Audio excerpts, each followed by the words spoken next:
شي وحدين اللي كيتجاوزوا القانون وكيطلعوا فوق سكات ترام بالسيارات دراجات ناريه ياخذوا الحذر. الترامواي اللي جا عندنا دريس حارتي كنقول لهم شكرا وشكرا كثير. شوفوا من هنا وشوفوا من هنا.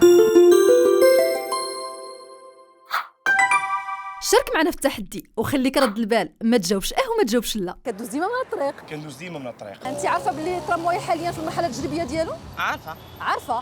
شنو هما الخروقات اللي كتلاحظها من طرف بعض المواطنين اللي كيقوموا بها وكتشكل خطوره على الحياه ديالهم وعلى المسار ديال الترامواي؟ صحاب الدراجات الناريه كيدوزوا بواحد السرعه اللي خطيره جدا. كدوز من السكه ديما ديال الترامواي؟ كندوز منه. تاخذ الاحتياطات ديالك اللازمه؟ ضروري تاخذ احتياطات. وكنأكد بانهم يلتزموا اقصى اليمين في الطرق ديالهم اللي هي طرق عاديه، وكنقول لهم يبعدوا على الطريق ديال الترامواي. انت من كازا من هنايا؟ نعم. ملي كتبغي تقطع شنو كدير؟ كنتابع على اليمين ديالي وعلى اليسار ديالي. كدوز من هاد الطريق؟ بعض المرات. انت من كازا؟ من كازا. من اين بلاصه بالضبط؟ سباته. سباته. في راسك بلي حاليا حنايا في المرحله التجريبيه ديال الترامواي؟ اي المرحله الاولى ديالها. وانت قلتي عيني. الدراري صغار قدك ملي كيبغيو يقطعوا السكه شنو خصهم يديروا؟ خاصهم يكونوا معاهم ولي امرهم ويشوفوا من هنا ويشوفوا من هنا. انت من كازا؟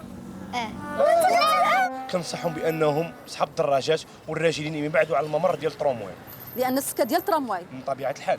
شكرا ليك انت وها هي الهديه ديالك. شكرا على هذه الهديه، وكنتمنى التوفيق ان شاء الله، المزيد والعطاء من شركه الترامواي ان شاء الله. شكرا لك، نهار بارك مبروك. الله. لان الحفاظ هو اساس الاستمراريه، نحافظوا على الترامواي ديالنا ونردوا بالنا من اجل سلامتنا، وحنا كنستقبلوا الخطوط الجديده ديال الترامواي. ما نمشيوش وما نسوقوش فوق المنصه الخاصه بالترامواي، نستعملوا ممرات الراجلين، نحترموا اسبقيه الترامواي في المدارات.